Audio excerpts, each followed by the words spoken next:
하겠습니다. 성도 여러분, 한 주간 동안 잘 지내셨습니까? 오늘도 저희가 예배 시작할 때에 한숲 중보기도 밴드를 열어주셔서 주일 예배 중보기도를 함께 보는 시간을 먼저 가지도록 하겠습니다.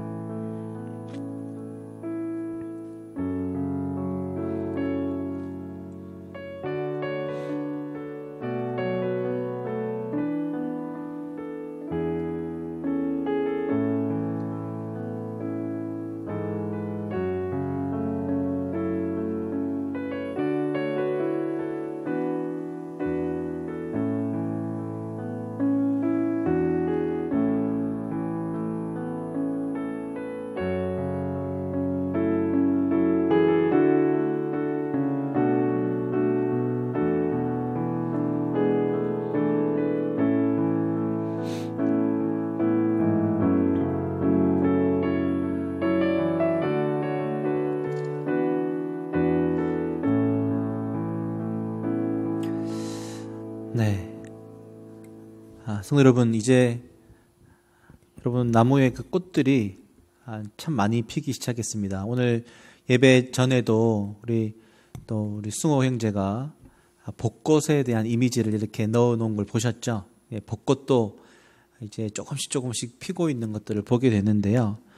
이 봄의 향기가 가득한 이때에 주님의 그 사랑이 또 오늘 우리 예배 가운데서도, 그리고 그 주님의 그 향기가 오늘 예배 가운데서도 가득하기를 간절히 바라는 마음으로 교회 밴드를 열어주셔서 예배합니다 댓글 남겨주시고, 그리고 함께 마음을 모아 찬양하도록 하겠습니다. 찬양하겠습니다.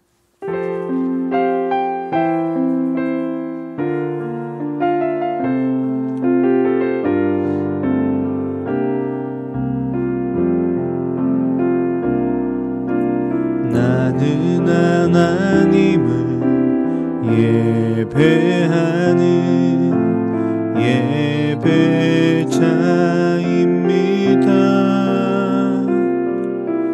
내가 서 있는 곳 어디서나 하나님을 예배합니다.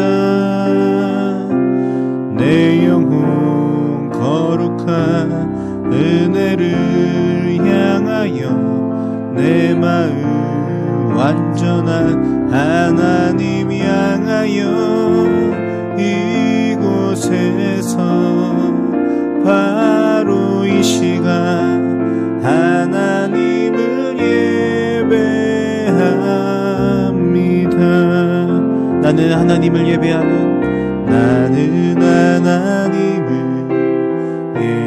예배하는 예배자입니다.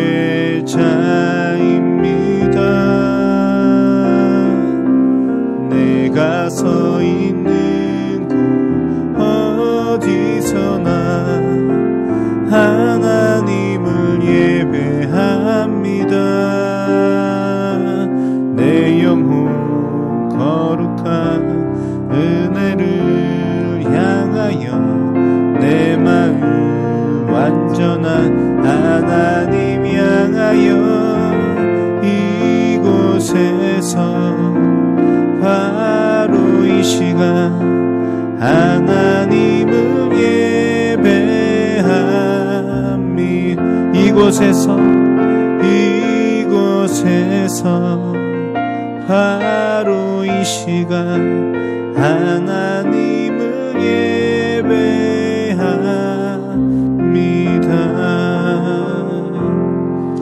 시간은 감사의 나눔 시간입니다. 3월 한 달 동안 선한 사마리아인 프로젝트로 저희들이 또 학대 아동을 섬길 수 있음에 대한 감사, 그리고 함께 성경 통독을 또 하고 있음에 대한 감사, 그리고 오늘은 오전부터 초등부 예배, 그리고 오후에는 중고등부 예배, 그리고 그 뒤에는 또 청년들 모임까지 다음 세대가 또 함께 모일 수 있는 시간들을 허락해 주심에 대한 감사. 여러분, 성도 여러분은 어떤 감사가 있으십니까? 한번 이 시간에 우리 가족들과 함께 그 감사의 고백을 나누어 보시고, 뿐만 아니라 또 감사의 마음을 함께 나눔으로 또 하나님 앞에 또 그 고백을 또 홀로 있는 분들은 또 하나님 앞에 홀로 또 그 고백을 한번 올려봤으면 좋겠습니다. 한번 그렇게 한번 올려볼까요? 드려볼까요? 주님 감사합니다.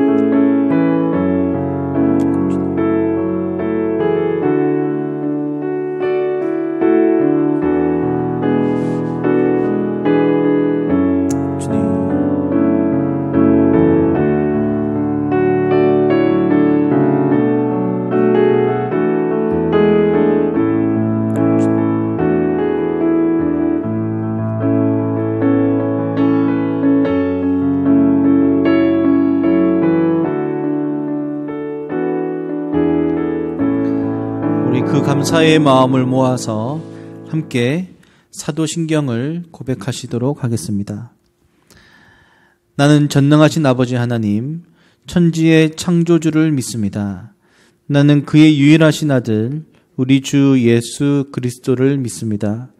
그는 성령으로 잉태되어 동정녀 마리아에게서 나시고 본디오 빌라도에게 고난을 받아 십자가에 못 박혀 죽으시고 장사된 지 사흘 만에 죽은 자 가운데서 다시 살아나셨으며 하늘에 오르시어 전능하신 아버지 하나님 우편에 앉아 계시다가 거기로부터 살아있는 자와 죽은 자를 심판하러 오십니다. 나는 성령을 믿으며 거룩한 공교회와 성도의 교제와 죄를 용서받는 것과 몸의 부활과 영생을 믿습니다. 아멘.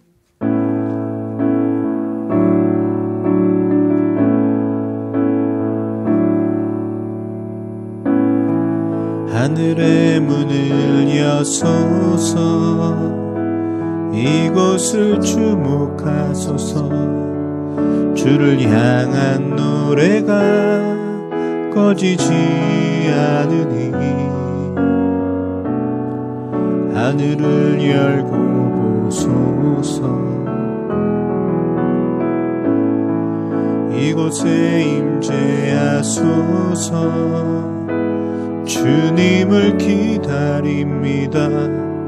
기도의 향기가 하늘에 닿으니 주여 임재하여 주소서. 이곳에 오셔서 이곳에 앉으소서.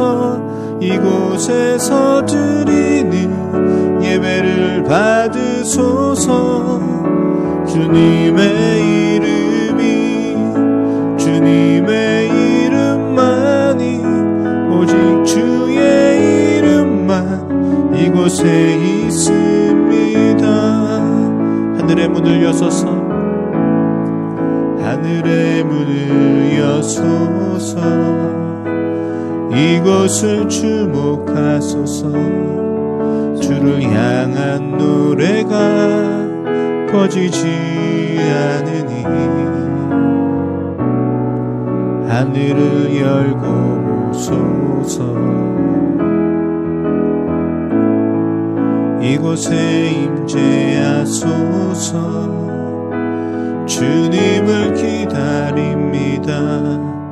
기도의 향기가 하늘에 닿으니 주여 임재하여 주소서. 이곳에 오셔서 이곳에 앉으소서. 이곳에서 드리는 예배를 받으소서. 주님의 이름이 주님의 이름만이 오직 주의 이름만 이곳에 있음. 이곳에 오셔서 이곳에 오셔서 이곳에 앉으소서. 이곳에서 드리는 예배를 받으소서. 주님의 이름이 주님의 이름만이 오직 주의 이름만 이곳에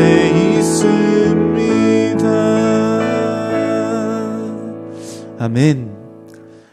오늘 우리 또한 부르신 그 자리에서 우리가 하나님 앞에 나아가며 어떤 예배하기를 간절히 소원합니다. 그런 마음으로 이 찬양 드렸으면 좋겠습니다.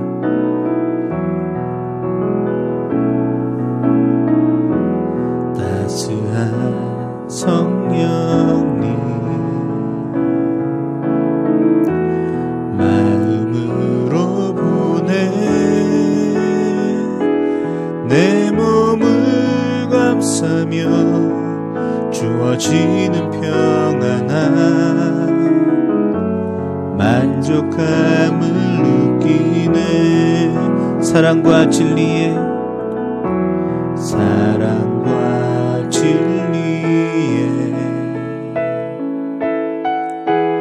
한 줄기 빛보내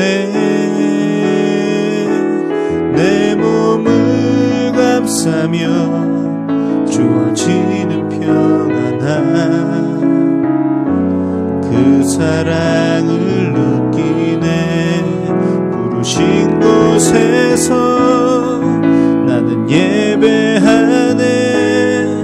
어떤 상황에도 나는 예배하네. 부르신 곳에서 나는 예배하네.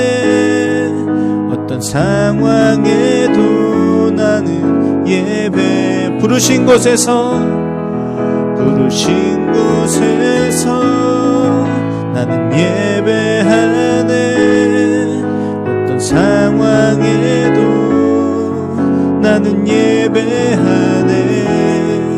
부르신 곳에서 나는 예배하네. 어떤 상황에도 나는 예배하네. 내가 걸어갈 때 길이 되고 살아갈 때 삶이 되는 그곳에서 예배하네.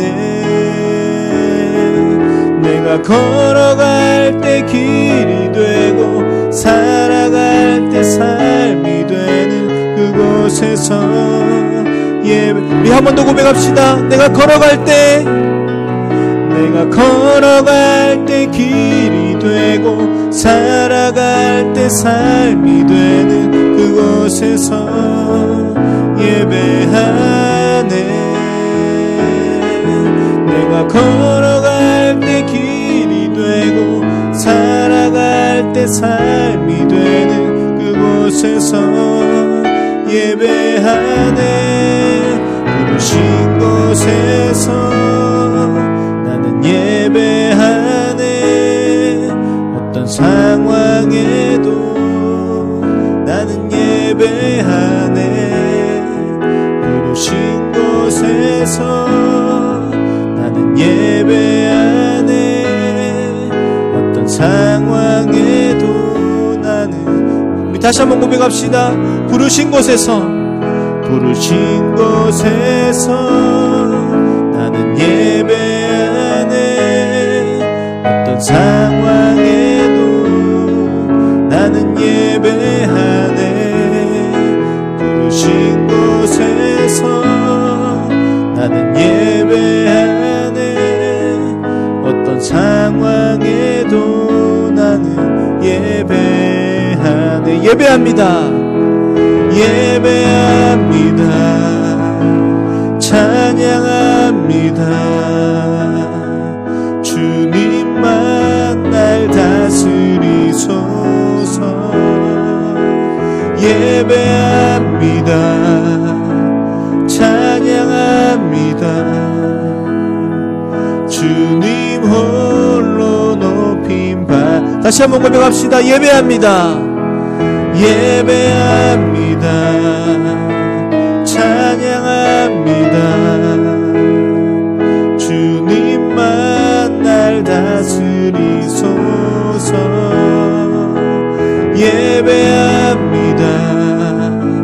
찬양합니다. 주님 홀로 높임 받으소서.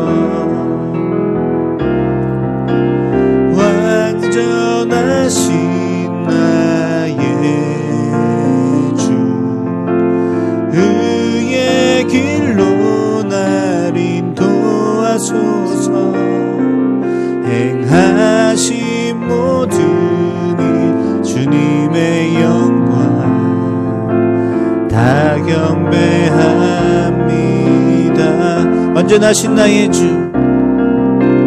완전하신 나의 주, 의의 길로 날 인도하소서. 행하신 모든 일 주님의 영광 다 경배합니다.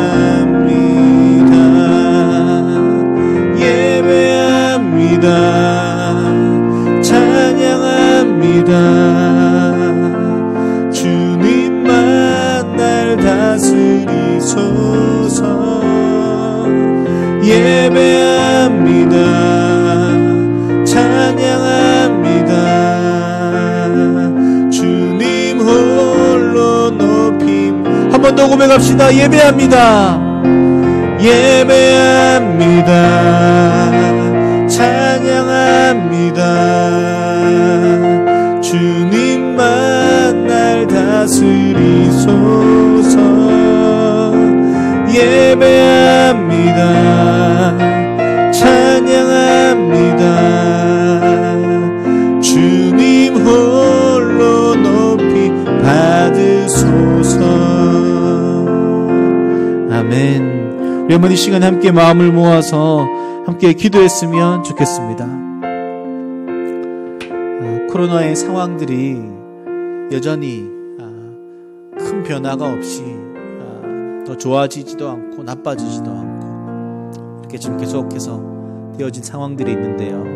하지만 백신 접종들이 또한 원활하게 잘 진행되어질 수 있게 하여 주시고, 또한 그것을 통해 또 많은 이들이, 또 많은 우리 국민들이 또한 안전함을 경험하며 나갈 수 있게 해달라고 한번 또 기도해 주시고, 그리고 3월달은 선한 사마리아인 프로젝트로 학대 아동들을 위해서 저희들이 함께 기도하고 있는데요. 이들을 위해서도 여러분 기도해 주십시오. 특별히 늘품 쉼터를 위해서 기도해 주시고, 요즘 미얀마 사태가 계속해서 또 장기화되고 있고, 이것으로 인해 많은 이들이 목숨을 잃고 있고 또 어려움을 당하고 있습니다. 이 미얀마 땅에도 이 민주화의 그 바람이 불게 하여 주시고, 또 그 사람을 존중히 여기는 그 인권이 세워져가는 나라가 될 수 있게 해달라고 한번 이 시간에 마음을 모아서 함께 간절히 좀 기도했으면 좋겠습니다. 기도하겠습니다. 하나님 아버지, 이 시간 간절히 간구하며 기도합니다. 오늘 우리의 예배를 받아주시고 또한 오늘 우리의 기도를 받아주십시오. 하나님, 간절히 기도하옵기는 하나님, 지금도 코로나로 인해 많은 이들이 고통 가운데 있습니다. 주님, 절망 가운데 있는 이들이 있습니다. 아픔 가운데 있는 이들이 있습니다. 그들을 불쌍히 여겨주시고 또한 그들을 회복시켜 주시고, 또한 주님, 그들 안에 하나님의 평화와 또한 하나님의 그 은혜가 있을 수 있도록, 하나님, 또한 백신을 맞는 많은 이들이 또한 안정감을 가질 수 있도록 주님께서 인도하시고 역사하여 주시옵소서. 뿐만 아니라 하나님, 의료진들과 방역당국들을 붙잡아 주시고 또 이 일들을 능히 잘 감당할 수 있도록 인도하여 주십시오. 하나님, 또 간절히 간구하고 기도하옵나니 3월달은 늘품 쉼터 이 학대 아동들을 위해 기도합니다. 지금도 너무나 많은 이들이 주님 알게도 모르게 주님 아버지 어려움을 당하고 있고, 또한 부모로부터 또 많은 이들로부터 학대를 받고 있습니다. 주님, 그 가정들을 불쌍히 여겨주시고 그 자녀들을 또한 불쌍히 여겨주시고 회복하며 하나님의 보호하심과 은혜가 있는 시간들이 될 수 있도록, 특별히 이 늘품 쉼터도 그 역할들을 잘 감당해낼 수 있도록 인도하여 주십시오. 특별히 주님, 미얀마 땅을 위해 기도합니다. 지금도 많은 이들이 고통 가운데 있습니다. 아버지, 그 민주화의 그 일들을 놓고 또한 주님 앞에 나가고 있을 때에 주님 그것을 위해 또한 기도하며 나갈 수 있도록 도우시고 도움의 손길들이 있을 수 있도록 주님께서 함께 하시고 역사하여 주시옵소서.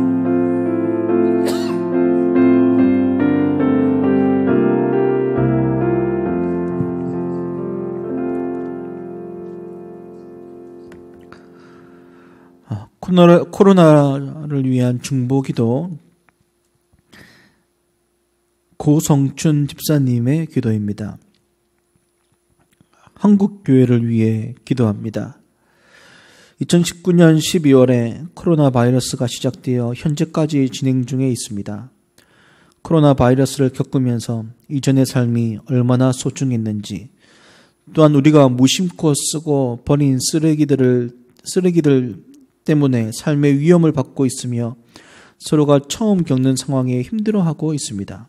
특히 한국교회가 사람들에게 많은 핍박을 받고 있습니다. 기독교에서 단체 코로나 감염 발생이나 기독교에서 문제가 생기면 사람들은 그럽니다. 내가 이래서 교회를 안 가. 내가 이럴 줄 알았어. 하나님이 예언하셨던 말씀들이 생각이 납니다. 너희가 내 이름으로 인하여 모든 사람에게 미움을 받을 것이다. 하나님을 믿는다는 것 부인하고 싶었고 또 교회에 대한 원망도 많았습니다. 하지만 모든 교회가 문제가 있는 것은 아닙니다. 온라인 예배를 통해 하나님 나라를 포기하고 온라인으로 하나님을 선교하는 교회들도 있습니다. 하나님, 한국의 교회들을 기억하여 주십시오. 어딘가에 숨어서 하나님을 욕보이게 하는 이들도 있고 어딘가에서 하나님을 의롭게 하는 이들도 있다는 걸 기억하여 주십시오. 한국교회가 심령이 가난하게 하여 주시고 하나님을 알기 원하는 한국교회가 되게 하여 주십시오. 이 모든 말씀 살아계신 예수님의 이름으로 기도합니다. 아멘.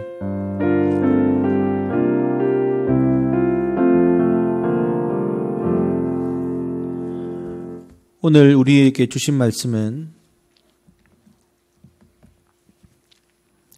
마태복음 5장 9절과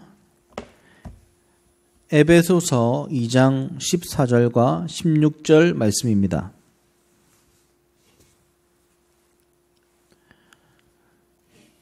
마태복음 5장 9절을 먼저 함께 읽도록 하겠습니다. 시작. 화평하게 하는 자는 복이 있나니 그들이 하나님의 아들이라 일컬음을 받을 것이며. 아멘. 에베소서 2장 14절부터 16절입니다. 읽겠습니다. 그는 우리의 화평이신지라 둘로 하나를 만드사 원수된 것 곧 중간에 막힌 담을 자기 육체로 허시고 법조문으로 된 계명의 율법을 폐하셨으니 이는 이 둘로 자기 안에서 한 새 사람을 지어 화평하게 하시고 또 십자가로 이 둘을 한 몸으로 하나님과 화목하게 하려 하심이라. 원수된 것을 십자가로 소멸하시고. 아멘. 시간 예수님의 말씀 6번째, 평화에 관하여 라는 제목으로 목사님 말씀 증거해 주시겠습니다.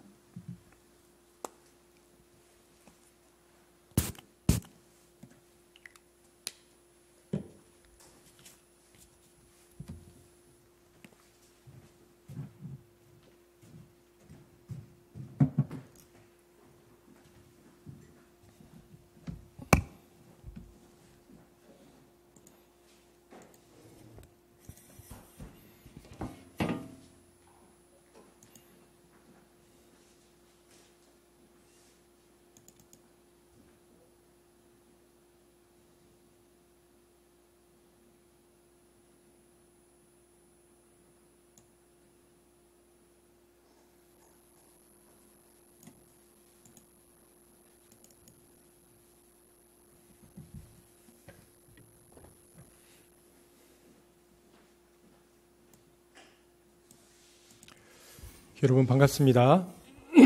한 주간 동안 평안하셨습니까?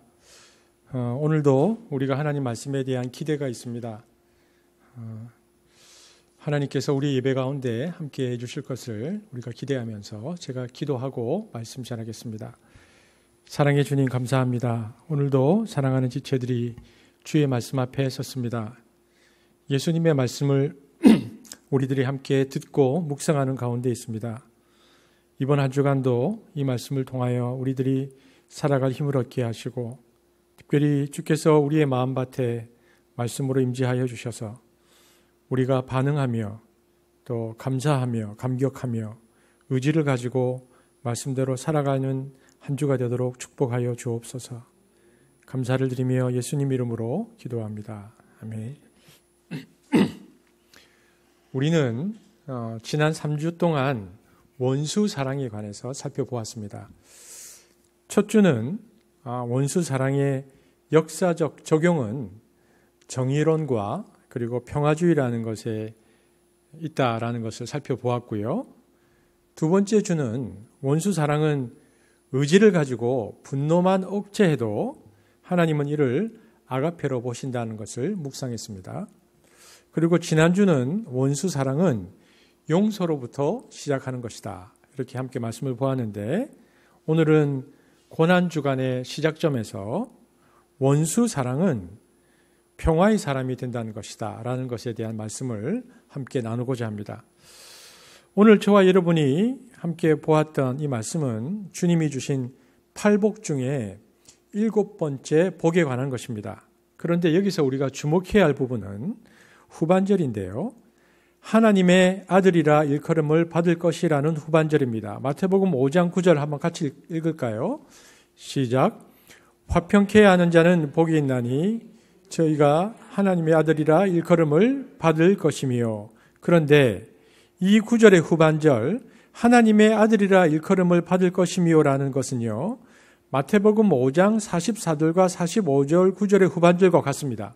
한번 읽어보겠습니다. 마태복음 5장 44절 45절 시작. 은수를 사랑하며 너희를 핍박하는 자를 위하여 기도하라. 이렇게 한즉 하늘에 계신 너희 아버지의 아들이 되리니. 여러분 보십시오. 마태복음 5장 9절의 후반절 하나님의 아들이라 일컬음을 받을 것이며와 마태복음 5장 45절에 하늘에 계신 너희 아버지의 아들이 되리니, 이 두 가지는 같은 말이죠. 그러죠? 이를 통해서 알 수 있는 것은 무엇입니까? 그러면 이 두 가지를 통해서 우리가 알 수 있는 것은 무엇이죠? 원수를 사랑하고 기도하는 자는 어떤 사람이다? 화평케 하는 사람이다 라는 것을 알 수 있습니다. 똑같은 얘기입니다. 원수를 사랑하고 기도하는 자는 화평케 하는 자다. 그러므로 원수 사랑의 또 다른 표현은 화평케 하는 것, 즉 평화에 관한 것입니다. 기독교의 가장 존엄하고 귀한 가치인 원수 사랑은 화평케 하는 자, 즉 평화를 추구하고 일구어 가는 자가 되라는 말씀입니다. 그래서 오늘은 원수 사랑 네 번째로 화평, 즉 평화에 관한 말씀을 나누려고 합니다. 마태복음 5장 9절을 다시 한번 같이 읽을까요? 시작. 화평케 하는 자는 복이 있나니 저희가 하나님의 아들이라 일컬음을 받을 것이며. 이것은 앞에 6가지 복과 상당히 차이가 있습니다. 앞에 6가지 복은 하늘나라 백성이 누리는 어떤 보상적인 복을 가리킵니다. 마태복음 5장 3절에서 8절 한번 같이 읽어볼까요? 자, 우리 가정에서도 함께 또박또박 같이 읽겠습니다. 시작. 심령이 가난한 자는 복이 있나니 천국이 그들의 것이며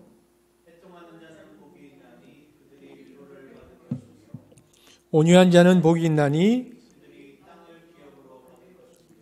의에 줄이고 목마른 자는 복이 있나니 그들이 배부를 것이며 긍휼히 여기는 자는 복이 있나니 그들이 긍휼히 여김을 받을 것이며 마음이 청결한 자는 복이 있나니 그들이 하나님을 볼 것이며. 보십시오.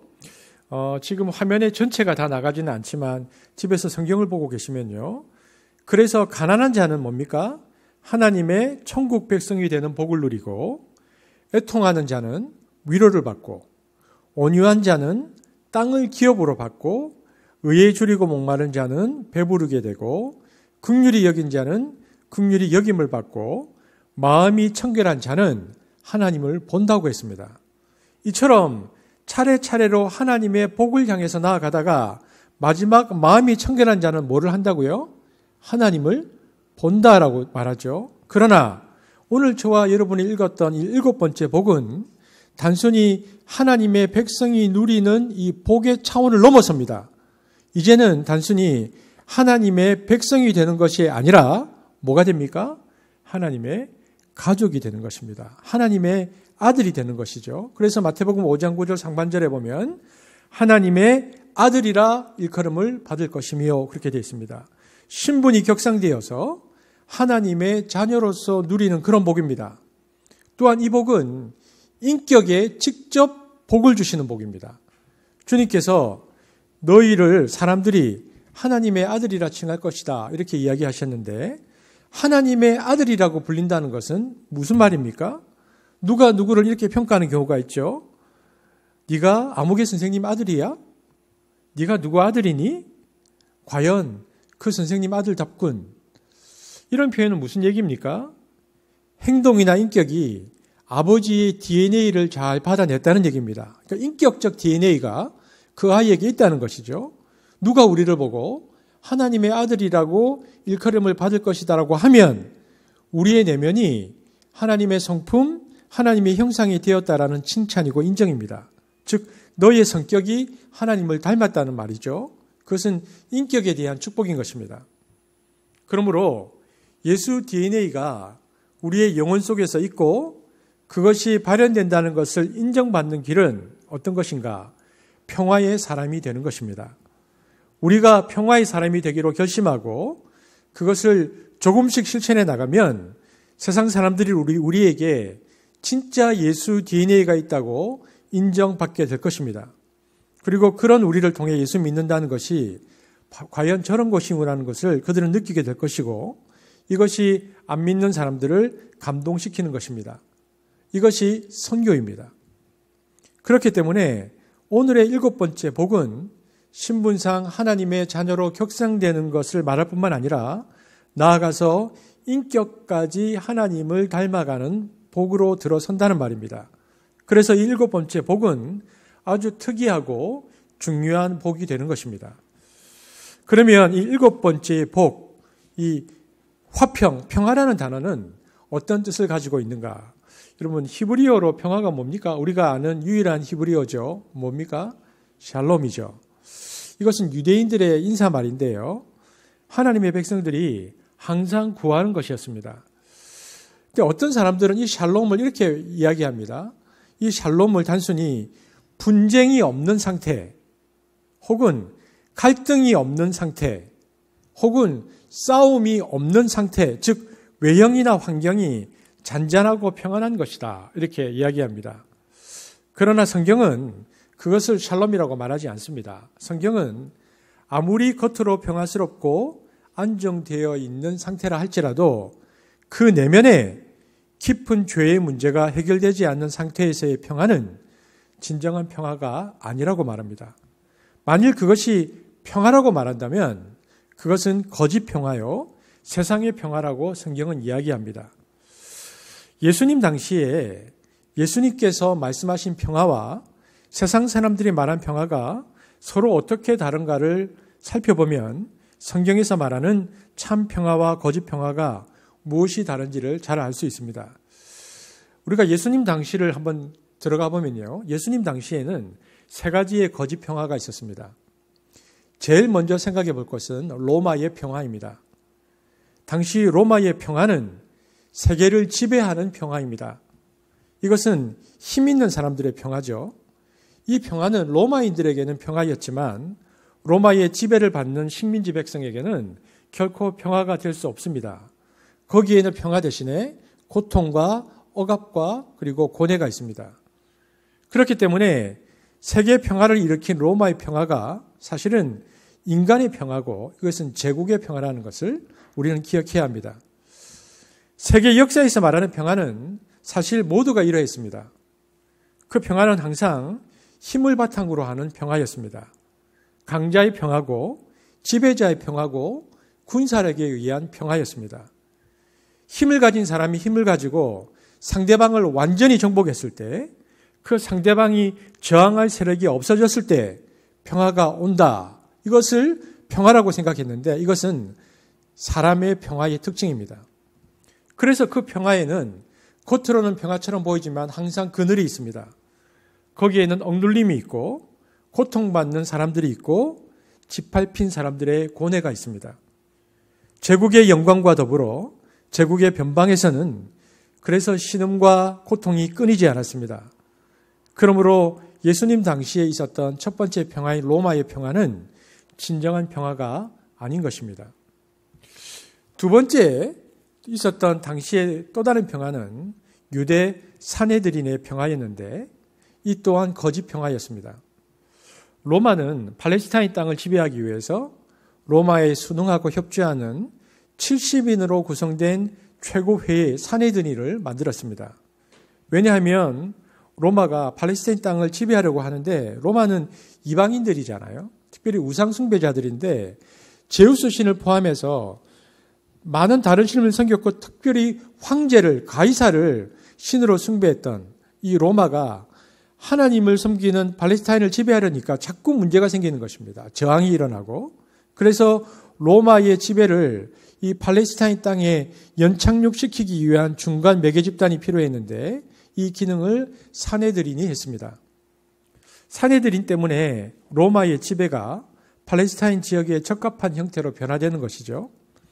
그래서 로마의 평화를 팔레스타인에 구현하는 데 있어서 사내들인 식민지 위에는 아주 중요한 순기능을 했습니다. 그 당시 유대 종교 지도자들의 대부분이 이 사내들인 공회에 가입했습니다. 사두개파가 약 60%에서 80%를 차지했고요. 바리새파가 20%에서 40%를 차지했습니다. 사내들인은 로마의 평화를 유지하는 것이 자기네들의 종교 기득권을 유지하는 데 유리하다고 판단했습니다. 특별히 사두개파는 헤롯이 지어준 성전의 제사장들을 중심으로 한 분파이기 때문에 당시 성전에서 제사용 양과 소를 독점적으로 팔았고요. 또 환전상을 통해서 아주 많은 돈을 벌었습니다. 즉 이들은 신흥 귀족으로서 자기네들의 독특한 지위를 로마로부터 보장받았습니다. 그러니까 성전을 지어준 헤롯이나 로마의 지배자들에게 이들이 저항할 이유가 없었죠. 사내들인의 또 한 부류는 바리새파인데요. 이들은 사두개파보다는 조금 더 양심적이긴 하지만 이 사람들도 각 지방의 회당 체제를 중심으로 한 종교 지도자들이었습니다. 만일 로마인들이 이들의 회당 체제를 인정해버리지 않으면 이 사람들도 유대 사회에서 설 곳이 없게 됩니다.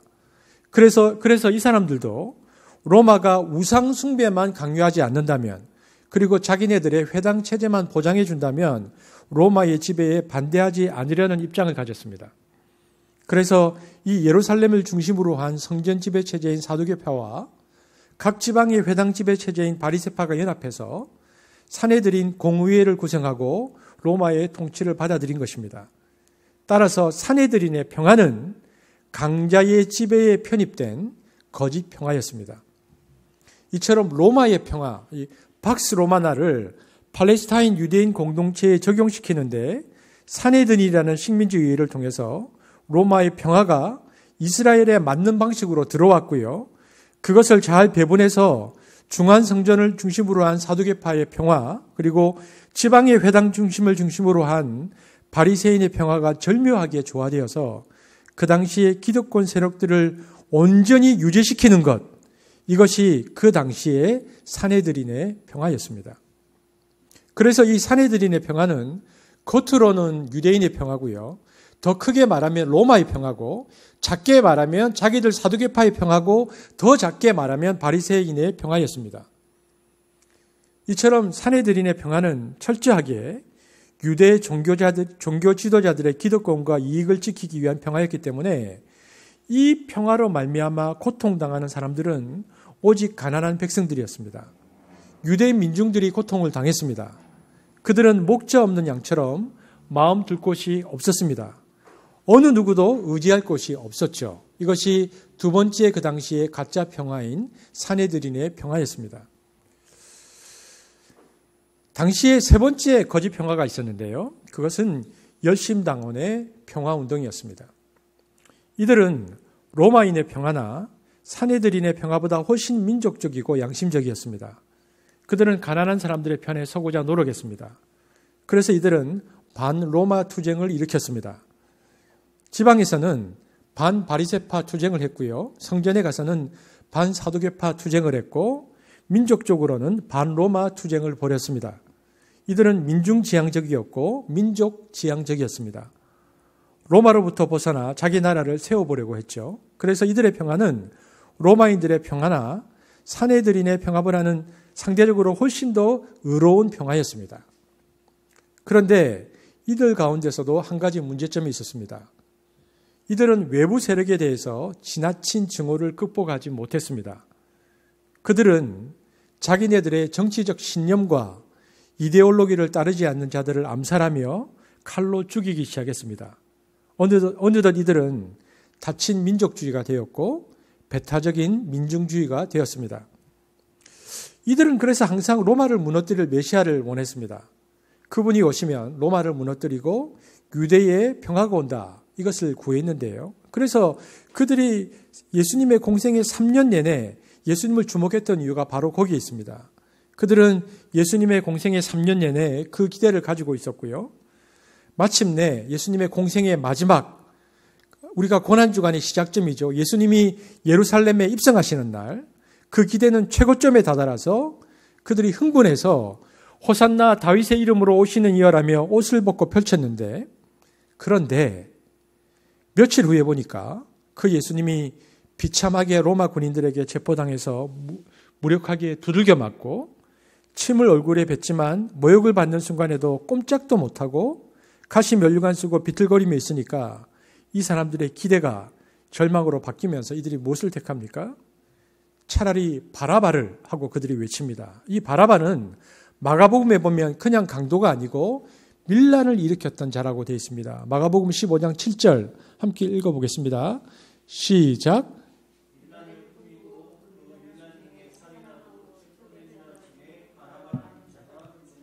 바라바는 그래서 밀란을 일으킨 자, 타락한 열심당 지도자였습니다. 때로는 도둑질도 하고 때로는 강도질도 하고 그러면서도 로마와도 게릴라전도 하고 이러다가 잡혀서 죽게 되었는데 비참하게 두들겨 맞고 있는 예수와 바라바 중 한 사람을 사면해 주겠다고 빌라도가 말하자 유대민족은 누구를 택했는가?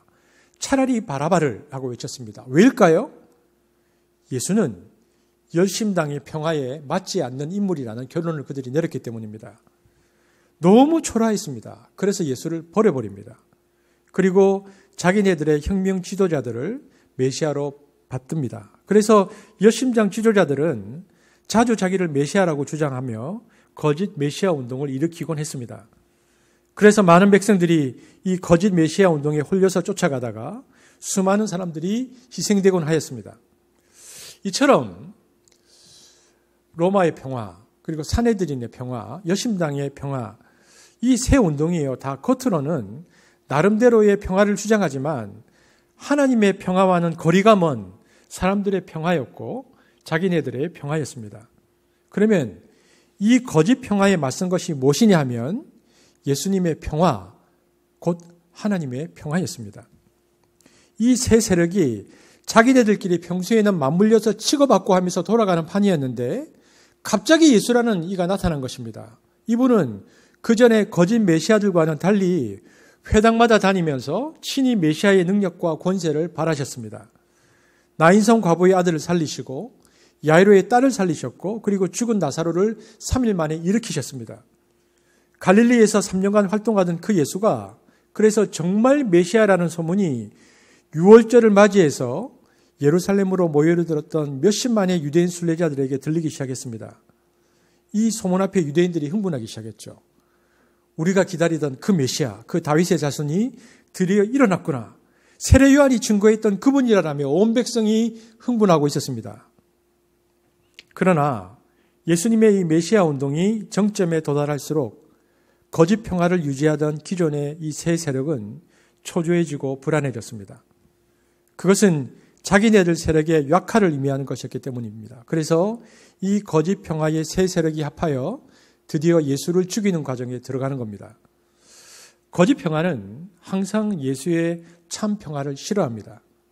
사람들의 평화, 인간의 이기심과 이익에 기초한 평화는 항상 하나님의 평화를 적대시하게 되어 있습니다. 그래서 예수님의 죽는 과정에는 이 모두의 평화, 즉 사람의 평화가 교집합을 이루어냅니다. 로마의 평화, 그리고 사두개인의 평화, 바리새인의 평화, 이 열심당화의 평화가 이상하게 마치 톱니바퀴 4개가 돌아가다가 갑자기 그 가운데 구멍이 딱 맞추어지는 것처럼 평소에 맞을 수 없는 이것이 딱 맞아 들어가면서 거기에 예수님이 끼어서 죽는 겁니다. 예수의 죽음은 생각해 보면 굉장히 신비한 것입니다. 그럴 수 없는데 역사적으로 그런 일이 일어난 것이죠. 왜냐하면 인간의 평화가 하나님의 평화를 밀어내고 있기 때문에 그렇습니다. 그러면 예수님의 평화는 과연 어떤 특징을 가지고 있는 것인가? 인간의 평화에는 무엇이 다른 것인가? 요한복음 14장 27절에 주님은 자기의 평화를 이렇게 설명하셨습니다. 함께 읽겠습니다. 시작. 평화를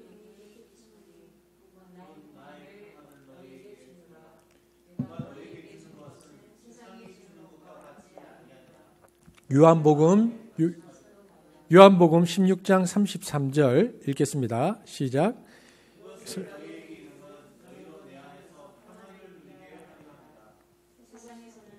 환난을 당하나 담대하라 내가 세상을 이겼노라. 여러분 조금 전에 읽었던 요한복음 14장 27절과 요한복음 16장 33절 이 두 구절을 통해서 알 수 있는 하나님의 평화는 어떤 평화입니까? 주님께서는 내가 너에게 주는 평화는 어떤 평화다? 세상이 주는 것과 다른 평화고, 그리고 어떤 평화다? 33절에 세상을 이긴 평화다라고 얘기하십니다. 조금 전에 얘기했던 세상이 추구하는 평화와 다르고 그 평화를 이긴 평화다. 그러면 이긴 평화는 무엇을 말합니까? 세상은 힘, 그리고 미움과 증오, 이기심으로 뭉쳐있죠. 그러나 예수님은 그 힘과 세상이 추구하는 그 힘과 증오와 이기심을 이긴 새로운 평안을 주시겠다라고 말씀하시는 것입니다. 그러면 주님은 그것을 어디에서 이기셨는가? 바로 십자가 위에서 다 이기신 것입니다. 사랑으로 힘을 이기셨고요. 아가페로 이기심을 이기셨고 용서로 미움을 이기셨습니다. 이처럼 주님은 세상을 이기셨고 인간의 죄와 사망의 뿌리를 십자가 위에서 이기셨습니다. 그리고 이 주님의 십자가 위에서의 승리는 그래서 어떤 결과를 가져왔는가? 세상과 다른 세상을 이긴 이 십자가에서의 예수님의 승리는 인간과 하나님 사이에 평화를 이루어냅니다. 죄인은 하나님과 원수됨의 관계로밖에 설 수가 없는데 하나님과 화목할 수 없었던 근본 원인인 죄를 주님이 십자가 위에서 피 흘리고 죽으심으로 그 죄를 근원적으로 제거하셨고 생명과 용서와 사랑을 드러내심으로써 하나님과 사람 사이에 끊어진 관계를 다시 회복시키셨습니다. 하나님과의 우리 사이에 평화죠. 그래서 로마서 5장 10절은 우리 함께 읽겠습니다. 시작. 우리가 하나님과 원수되었을 때에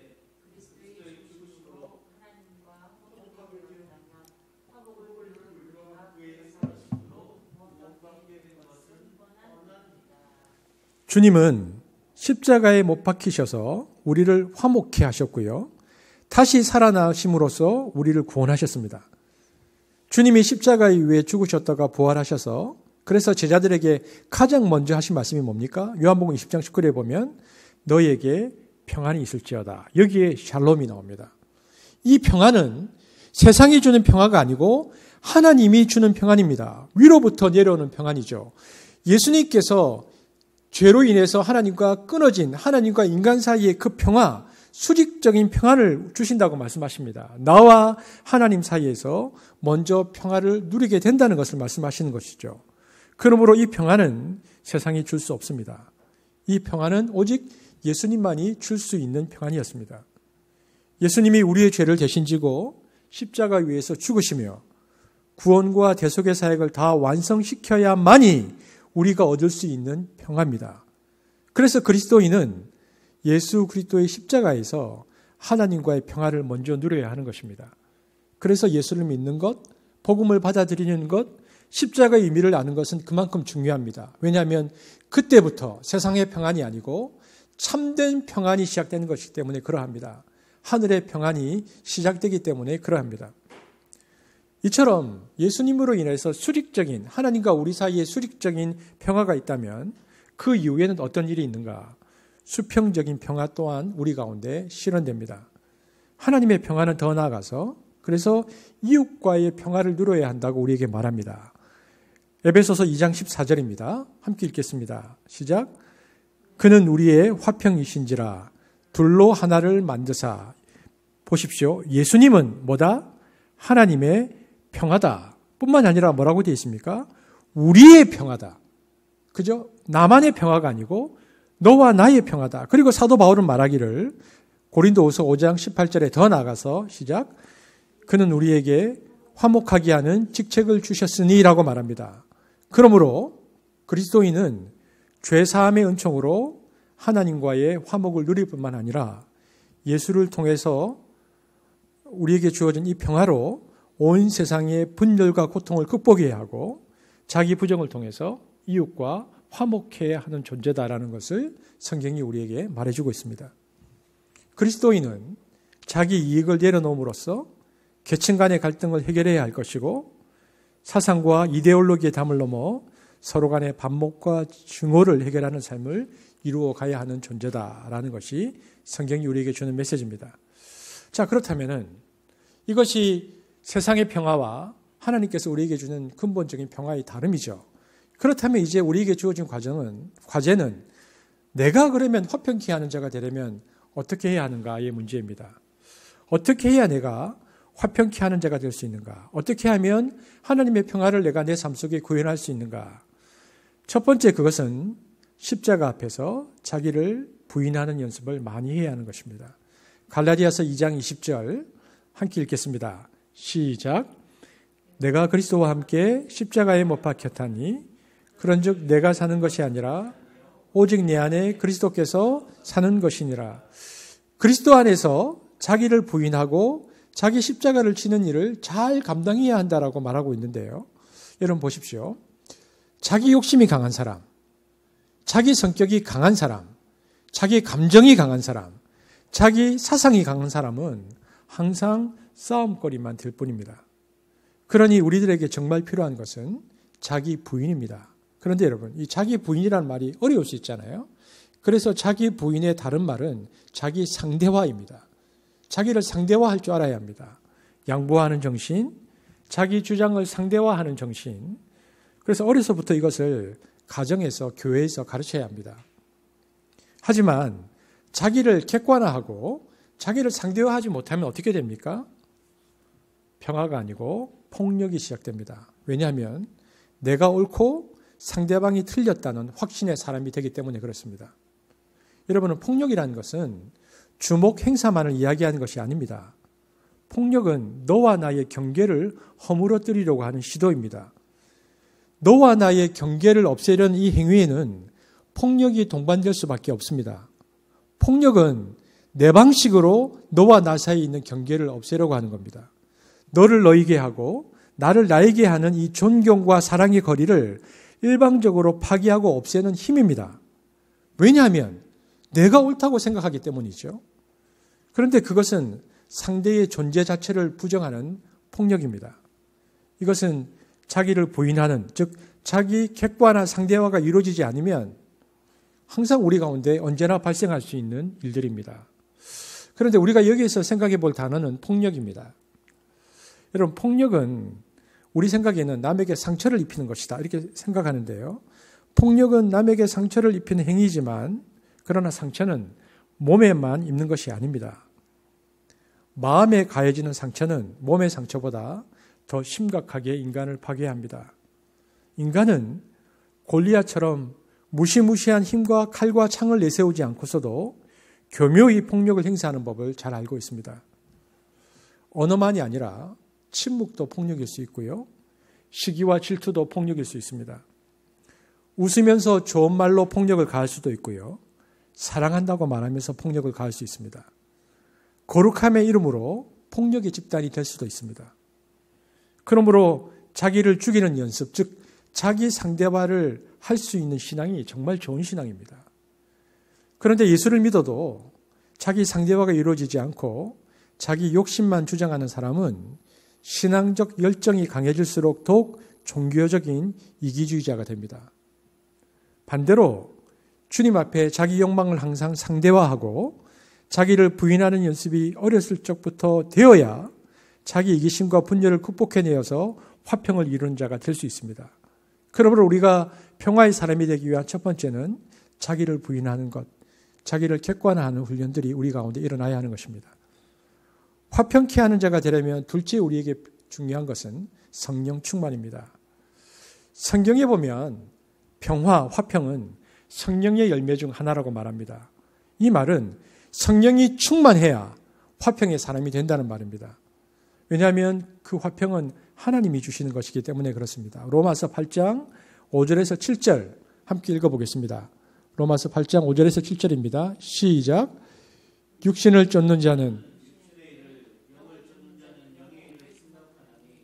육신의 생각은 사망이요 영의 생각은 생명과 평안이니라. 그죠? 영의 생각은 뭐다? 평안이다.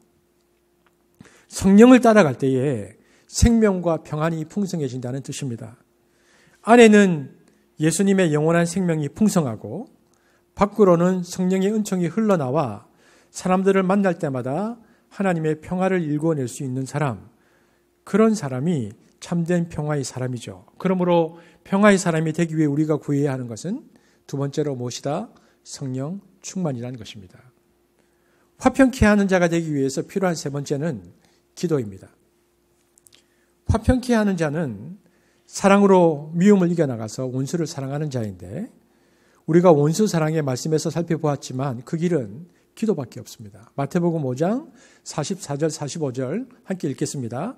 시작. 너희 원수를 사랑하며 이렇게 한즉 여기 보니까 하늘에 계신 너희 아버지의 아들이 되는 사람은 오늘 본문에 보니까 화평케 하는 자인데 이 화평케 하는 자가 되려면 뭘 해야 된다? 원수를 사랑하고 핍박하는 자를 위해서 뭐 해라?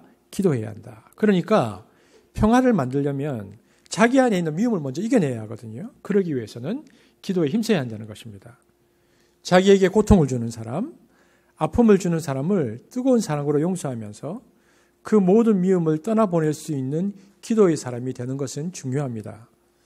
예수님은 우리가 잘 아는 대로 그토록 분주한 삶을 사셨음에도 불구하고 한적한 곳을 찾아가 하나님 앞에 엎드리는 이유를 게을르게 하지 않으셨습니다. 그것은 종교적인 의미이기 때문이 아닙니다. 기도하지 않고는 하늘로부터 오는 능력을 공급받지 않고는 사랑의 사역을 감당할 수 없었음을 아셨기 때문이죠. 기도하지 않으셨다면 그분은 자신이 오신 목적인 평화와 사랑을 감당해내지 못하셨을 것입니다. 즉 무릎 꿇음이 없이는 평화 일꾼이 될 수 없다는 것입니다. 왜냐하면 아무리 선한 뜻을 가지고 우리가 있다고 해도 우리는 세상에서 상처받고 모욕당할 때가 있습니다. 사람들은 우리의 진실을 수용하지 않고요. 그러면 우리 마음에 원망이 생기고 그 원망은 우리의 내적인 에너지를 고갈시켜버립니다. 그래서 때로는 평화를 위한 갈망으로 우리가 뭔가를 시작했지만 너무나 왜곡되는 진실 앞에서 처음에는 힘이 빠지다가 나중에는 내가 분노하고 있는 나 자신을 발견하게 됩니다. 그래서 그럴 때일수록 성경은 하나님 앞에 엎드려야 한다고 말하는 것입니다. 그 이유는 우리가 이 갈등과 미움이 끊이지 않는 이 세상의 문제를 붙들고 하나님 앞에 지속적으로 엎드려 기도할 때에 우리에게 영적으로 보이는 것이 있는데 그것은 뭐냐면 우리가 평화를 위해서 싸우는 이 싸움은 그것이 단순히 나만의 싸움이 아니라 그리스도의 싸움이라는 것을 깨닫게 된다는 것입니다. 기도의 중요성이 바로 여기에 있습니다. 처음에는 사람 때문에 힘들어서 기도하기 시작했는데 깊이 기도가 들어가면 실체가 보이는데 그것은 사람이 아니라 어둠의 세력, 마귀였다는 것이 보인다는 것입니다. 그것이 사람이든 사건이든 십자가에서 우리에게 주셨던 평화를 앗아가려는 어둠의 영의 문제인 것을 우리가 기도 중에 깨닫게 되어지면 그때부터는 사람 때문에 힘들어하지 않습니다. 마귀가 싫어지고 사람이 불쌍해지고 그래서 긍휼함이 생기고 어둠의 영에서 그가 자유롭게 되기를 오히려 간구하게 되었습니다. 엎드릴 때 우리는 그래서 내가 누구인가를 확인하게 되어지고요. 세상이 뭐라고 해도 내가 하나님의 사랑 가운데 있음을 절감하게 되는 것입니다. 여러분, 우리가 잘 아는 마틴 루터 킹 목사님은 미국의 유명한 흑인 운동가입니다. 이분은 흑인들에게 비폭력과 무저항과 사랑으로 자기네들의 문제를 해결한다고 말했는데요. 늘 그분은 이렇게 말했습니다. 백인들에 대한 미움과 증오를 갖고 있는 한 우리는 결코 승리하지 못할 것이다. 그러면서 이분은 이 비폭력 운동을 단순히 사회운동이 아니고 영적인 운동으로 깊이 끌고 들어갔습니다. 근데 결국 그가 평화를 증오하는 이들에 의해서 이제 암살당해서 죽는데요. 그의 장례식에서 벤자민 마이어 박사가 이렇게 말했습니다. 제가 그대로 읽어드리겠습니다. 만일 어떤 사람이 고난의 의미를 알았다면 마틴 루터 킹이 알았을 것입니다. 그의 집은 폭파당했으며 13년 동안 암살의 위협 아래 하루하루를 살았습니다. 공산주의자라는 모함을 받았으며 흑인 동포에 의해서 칼에 찔렸으며 호텔 로비에서 구타당했으며 20번이나 투옥되었고 친구들의 배신에 의해 마음의 고통이 심했습니다. 그러나 이 사람의 마음속에는 미움이 전혀 없었습니다. 그의 영혼 속에는 증오심이 없었으며 그의 정신 속에는 복수심이 전혀 없었습니다. 그는 복음의 능력에서 나온 비폭력과 사랑을 전파하면서 이 세상 구석구석을 이리저리 다녔습니다. 저는 우리 한반도에도 이런 지도자가 나와야 한다고 생각합니다. 이런 정신적인 힘을 가진 지도자가 우리 가운데 나와야 하고 우리는 그런 이들을 키워내야 합니다. 기복적이고 이기적인 그리스도인들만을 만들어내니까 이 민족을 살릴 수 있는 영적 지도자가 오늘날 한국 교회에서 못 나오고 있는 것입니다. 오늘날 남과 북 그리고 동과 서로 이 민족이 서로 갈라져 불신하고 적대하고 있는 어려운 때에 그래서 우리가 더욱 주님에게 구해야 할 영성이 있다면 그것은 바로 평화의 영성입니다. 그렇다면 우리가 이처럼 평화의 사람이 되어서 구체적으로 평화의 삶을 살아야 한다면 구체적으로 평화의 삶을 산다는 것은 어떻게 하며 사는 것인가? 누가복음 12장 51절에서 53절을 한번 보겠습니다. 함께 읽어보겠습니다. 우리가 평화의 사람이 되어서 평화의 삶을 실현한다면 어떻게 하는 것인가? 함께 읽겠습니다. 시작. 너희는 내가 세상에 평안을 주러 온 줄로 생각하느냐? 내가 너에게 말한다.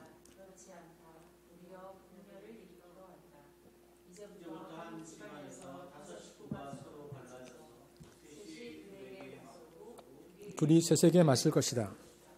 아버지가 아들에게, 아들이 아버지에게 맞서고 어머니가 딸에게, 딸이 어머니에게 맞서고 시어머니가 며느리에게, 며느리가 시어머니에게 맞서서 서로 갈라질 것이다. 여러분, 예수님께서 내가 세상에 평화를 주러 온 줄로 생각하느냐? 내가 너에게 말한다. 나는 분열을 일으키러 왔다. 예수님께서 쭉 말씀하십니다. 흔히 교회에서 이 말씀을 어떻게 해석하냐면 믿지 않는 가정에서 예수를 믿는 사람이 생겼을 때 벌어지는 갈등이 이렇다. 이렇게 설명할 때 쓰는데요. 그러나 이 말씀은 그보다 훨씬 더 깊은 진리를 담고 있는데 예수님이 선포하고 실현한 하나님 나라의 평화는 이 땅에서 말하는 갈등이나 전쟁이 없는 이 현상적인 상태 혹은 가진 자, 지배자들의 권력에 의해서 일시적으로 유지되는 위장된 거짓 평화는 근본적으로 다른 평화라는 것을 확증해 주는 본문입니다. 그러니까 예수님께서 지금 뭐라고 말씀하신 거냐면 예수님은 참 평화를 위해서 거짓 평화를 유지시키려는 제도나 관계를 분열시키려고 오셨다라고 선포하시는 것입니다. 그러므로 평화로의 부름을 받은 사람들의 영성의 핵심은 평화라는 단어 속에 숨겨져 있는 거짓을 들추어내는 것입니다. 예레미야서 6장 14절 말씀을 한번 같이 읽어볼까요? 시작. 내 백성이 큰 상처를 입었는데도 그들은 아무렇지도 않게 여긴다. 평화가 없는데도 평화하고 말한다. 이것입니다. 그런데 예수님은 내가 그 거짓 평화를 들추어내기 위해서 오셨다는 것입니다. 모세는 굉장히 두려웠지만 바로 앞에서 이렇게 말했습니다. 내 백성 이스라엘을 해방하라. 이 하나님의 요구를 전했죠.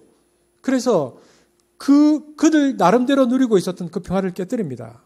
사도행전 17장 6절에 보면 초기의 복음 전파자들은 천하를 어지럽게 하는 자들이라는 비판을 받았습니다.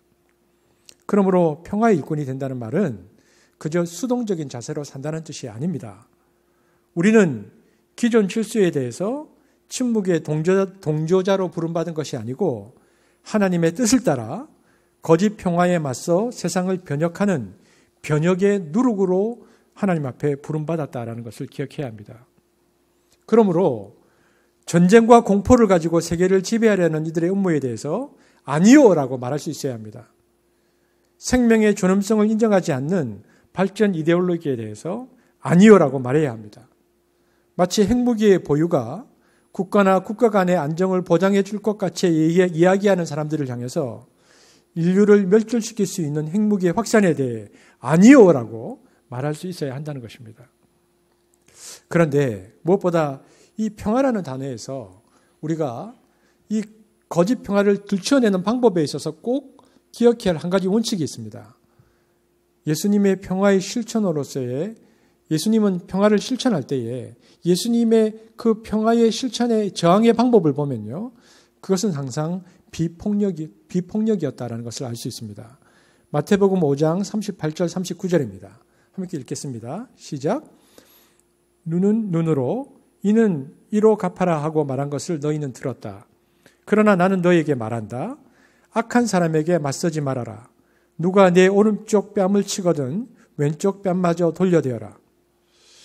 무슨 얘기입니까? 폭력은 생명력에 타격을 주며 폭력은 또 다른 폭력의 원인이 될 뿐 평화에 기여하지 못함을 그분은 아셨습니다.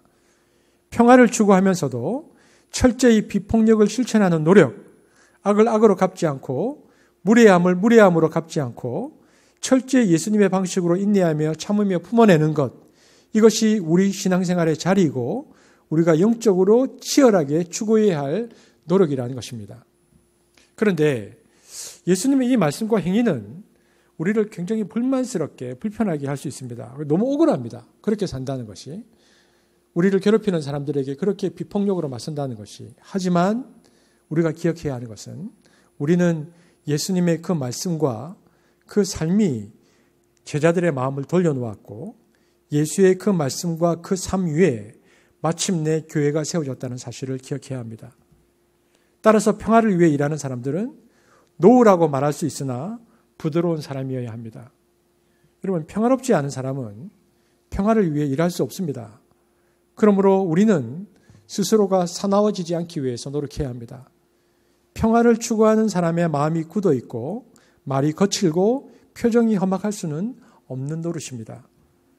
그러므로 평화를 위해 애쓰는 평화 만듦이가 되는 것은 우리가 평화를 소유할 때가 아니라 우리 자신이 평화가 될 때만이 가능한 것입니다. 그렇다면 어떻게 해야 우리가 평화의 존재가 될 수 있습니까?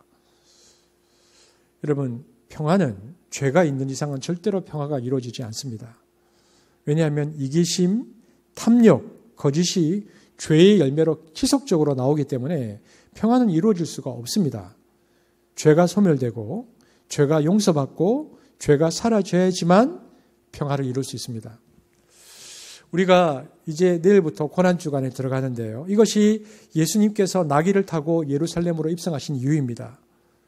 지금 예수님께서 나귀를 타고 예루살렘에 입성하고 있다. 이것은 무엇을 말합니까? 그분은 하나님의 거룩한 제물이 되기 위해서 예루살렘으로 들어가시는 것입니다. 예수님은 사랑으로, 섬김으로, 희생적 죽음으로, 용서로 모든 불만과 갈등의 근본적인 원인인 죄를 해소하기 위한 속죄 제물로 지금 예루살렘으로 들어가고 계십니다. 그리고 속죄 제물 되셔서 십자가에서 죽으시고 부활하신 그 예수님을 영접하고 회개만 하면 과거의 모든 죄를 소멸시키고 새로운 신분을 주시고 새로운 백성이 되게 하시고 새로운 삶을 살도록 하시겠다고 성령을 통해서 약속하셨습니다. 예수님의 십자가로 말미암은 이 사랑과 용서로 이루어진 이 평화는 이것이 히브리어로 샬롬이고요.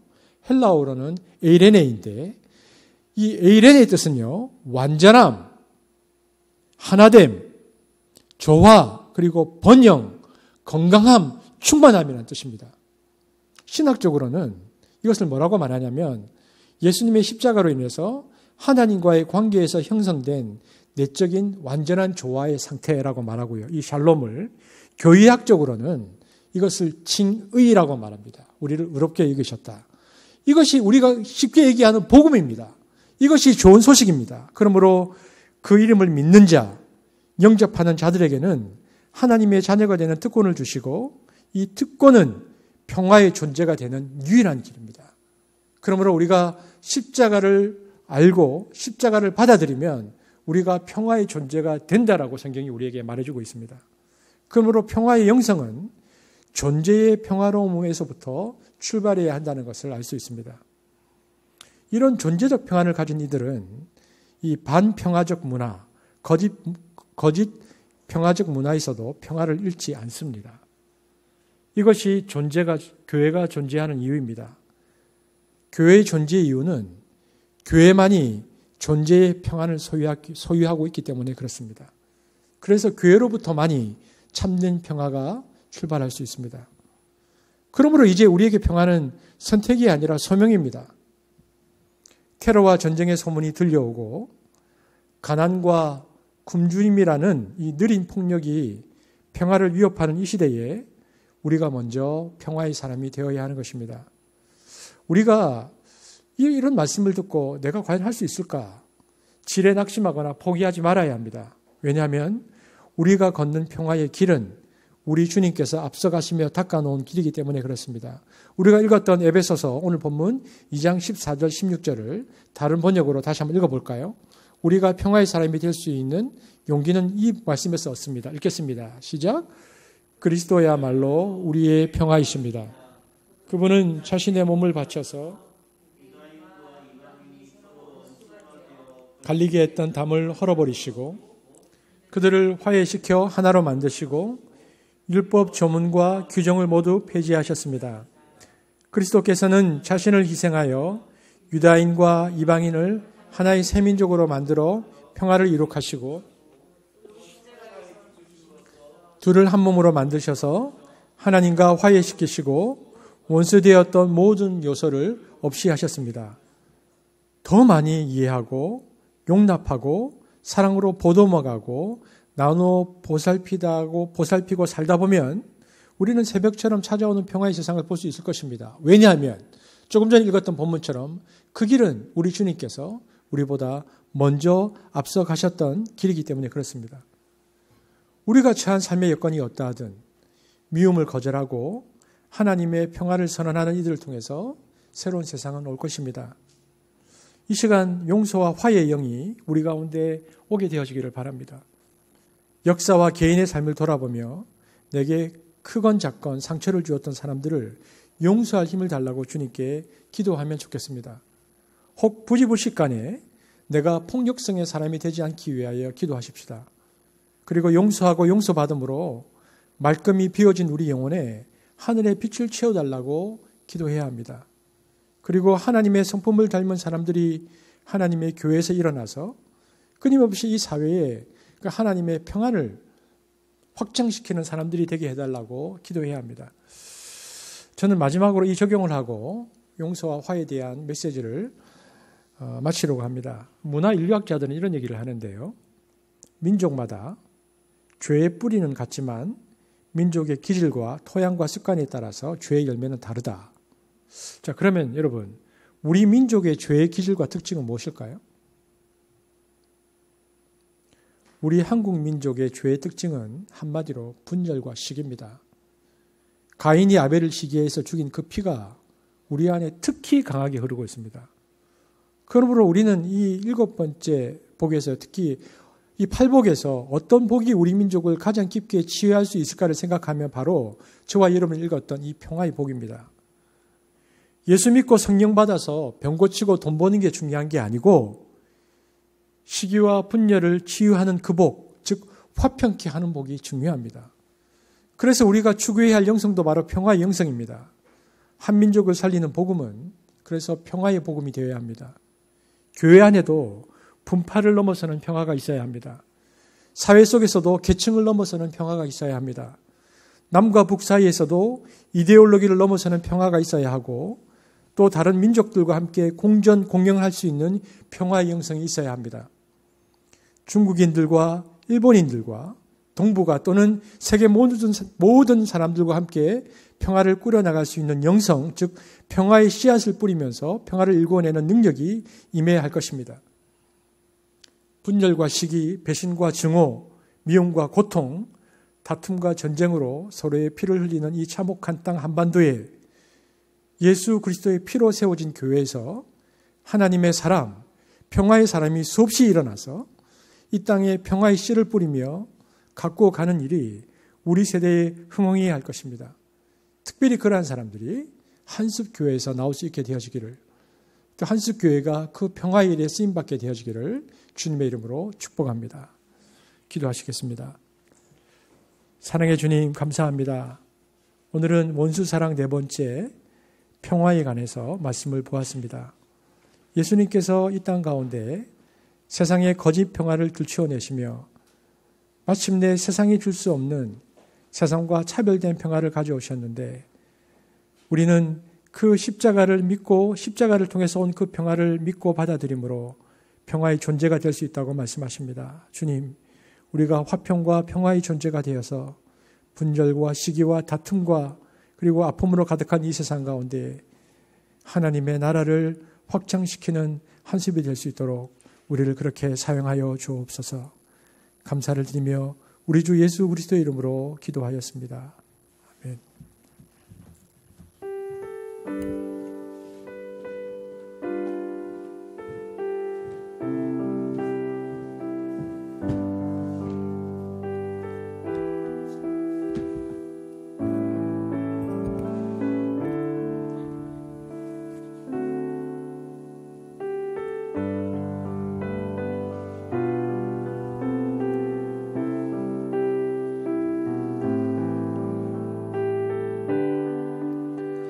이 말씀 생각하면서 이 찬양을 부르겠습니다. 내 영혼에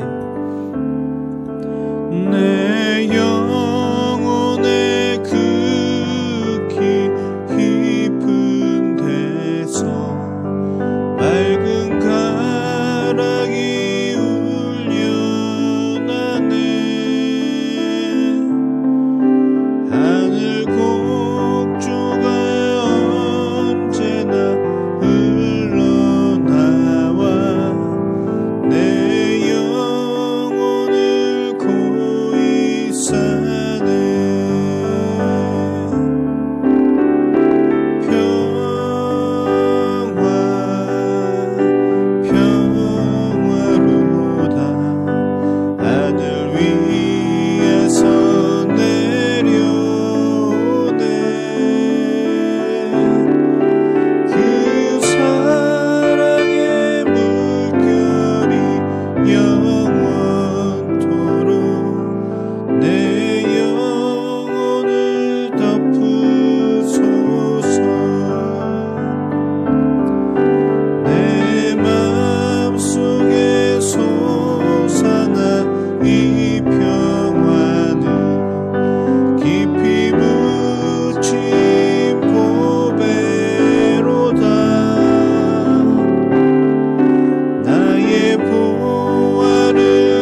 시간 헌금을 드리도록 하겠습니다.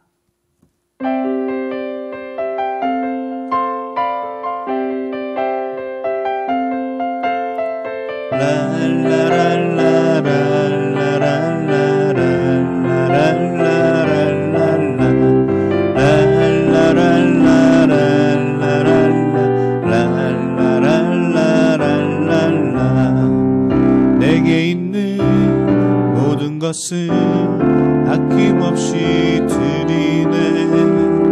세상 모든 것 다 변해도 변하지 않는 주의 사랑, 주의 크신 은혜 우리에게 주시고 저희로 날마다 찬송하게 하소서. 주께 드리네, 주께 드리네. 나의 젊음과 정성 다해서 주께 드리네, 주께 드리네. 나의 젊음과 정성 다해서 주께 드리네, 주께 드리네. 나의 젊음과 정성 다해서 주께 드리네, 주께 드리네. 나의 젊음과 정성 다해서. 목사님 나오셔서 봉헌기도 해주시고 축도해 주심으로 예배를 마치겠습니다.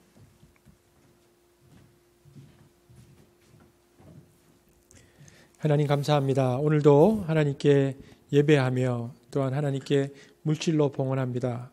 오늘도 하나님께 우리의 삶의 고백으로 우리 인생의 참된 주인이 하나님이시라는 고백으로 드린 이 물질 위에 또 주의 축복하심을 기대하며 기도합니다. 하나님, 개인과 가정과 직장과 사업터 위에 주의 필요하심을 채우시고 또한 자족할 수 있는 마음 주시며 하나님께서 우리에게 무엇을 주시든 간에 주의 나라와 의를 위하여 흘려보낼 수 있는 더 큰 믿음 주셔서 이 물질이 더욱더 하나님 앞에 나아가는 데에 유용하게 쓰일 수 있도록 하나님 우리를 그렇게 사용하여 주옵소서.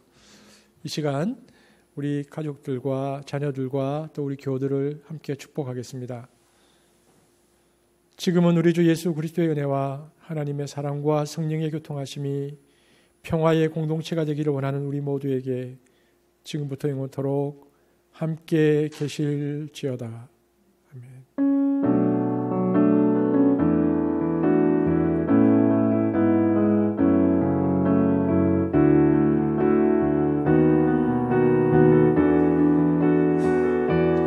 모든 영광과 존귀와 능력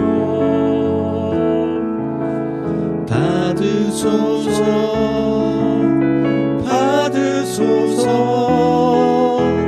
영광과 존귀와 능력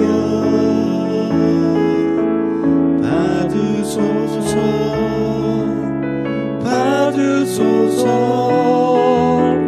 그리스도 살아계신 하나님.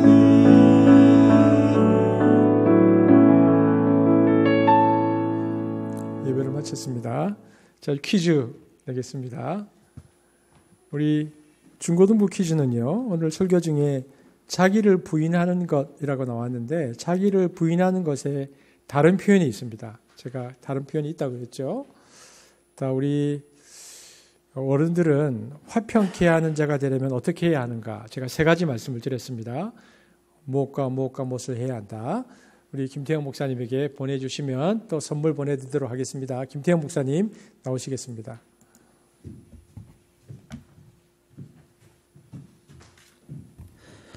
네, 한 줄 말씀 쓰기 시간입니다. 지난주에는 이런 말씀이 있었습니다. 하나님의 무한하신 용서 감사합니다.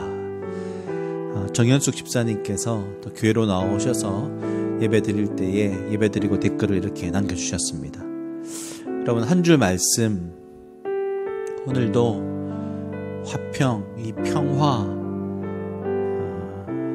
평화에 대해서 깊이 있게 한번 묵상해보고 생각할 수 있는 예배 말씀을 들을 수 있는 시간이었는데요. 한 줄 말씀으로 댓글을 지금 달아주시기 바랍니다.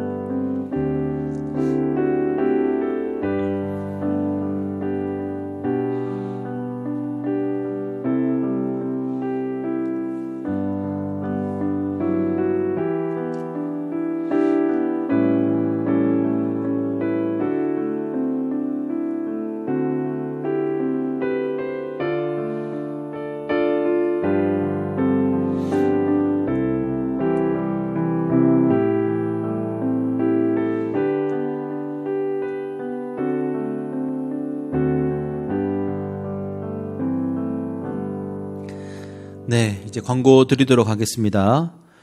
먼저 선한 사마리아인 프로젝트, 지금 진행되고 있는 상황들을 한번 말씀을 드리도록 하겠습니다. 3월 한 달은 학대 아동들을 돕기로 했고, 지금 현재 댓글로는요, 지난주 댓글이 주일 댓글과 월요일 날 중보기도 올라온 댓글 64개를 포함해서 총 214개의 댓글이 달렸습니다. 그리고 또한 나눔 헌금은 지난주에 또 30만 원이 더 들어와서 총 합계 53만 원이 들어왔고요. 그리고 지난주에는 물품들이 옷과 그리고 생리대와 또 여러 가지 또 음료들 또 과자류들도 또 많이 들어왔습니다. 그래서 지금 교회 뒤에는 이 박스들이 이게 많이 지금 가득히 지금 보이는데요. 여러분, 이번 주 오늘까지 이제 헌금해 주시고 또 나눔 헌금해 주시고 또 물품을 보내어 주시면 저희들이 다음 주 목요일 날 이것을 전달하러 가려고 합니다. 여러분, 마음을 많이 모아 주시고 3월 한 달 동안 이 학대 아동들을 위한 기도 또한 끊임없이 해 주시기를 바랍니다. 그리고 또 한 번 너무너무 감사드립니다. 4월 달이 또 기대가 되는 시간인 것 같습니다. 그리고 이제 마지막 광고를 드릴 텐데요. 이제 토요일 광고로 오랜만에 제가 어제 보여드렸죠. 그래서 광고를 확인하시면 되고요. 한 번 더 제가 언급해 드리는 건 이제 내일부터 저희들이 고난주간 특별 예배를 드리려고 합니다. 이 특별 예배는 순서지와 또한 영상이 준비되어 있습니다. 그래서 새벽 기도의 시간에 맞춰서 일어나셔서 개인적으로 예배를 드리셔도 되고요. 가정 예배로 어떤 매일매일 드릴 때에 또한 함께 특별 예배로, 고난주간 특별 예배로 가정들이 가정 예배로 드릴 수도 있고요. 그리고 또한 홀로 또 여러분 직장을 가거나 또 여러 가지 상황 가운데 예배를 드릴 때에 또한 함께 이 순서지와 또한 영상을 보면서 함께 또한 예배할 수 있습니다. 그러니까 5일 다음 주 고난주간 특별 예배로 드린다는 걸 꼭 기억하시고 예배를 드리고 난 이후에는 예배 드렸습니다. 댓글을 꼭 남겨주시기 바랍니다. 그리고 한 가지 더 이제 또 광고를 드렸던 것인데요. 우리의 한숲의 신앙 고백을 이 부활절에 맞추어서 드리려고 합니다. 그러니까 나에게 예수님의 부활이란 것으로 짧게 간단하게 영상을 찍어 주셔서 저에게 보내주시면 그걸 합쳐서 신앙 고백을, 한숲의 부활절의 그 신앙 고백을 함께 또 들어보고 또 나누는 시간들이 되었으면 좋겠습니다. 네, 그러면 꼭 그거 기억하시고 또 다음 주는 실시간 예배거든요. 다음 주 예배 또한 기대해 주시기 바랍니다. 그러면 마쳤습니다. 다음 주에 만나요. 안녕.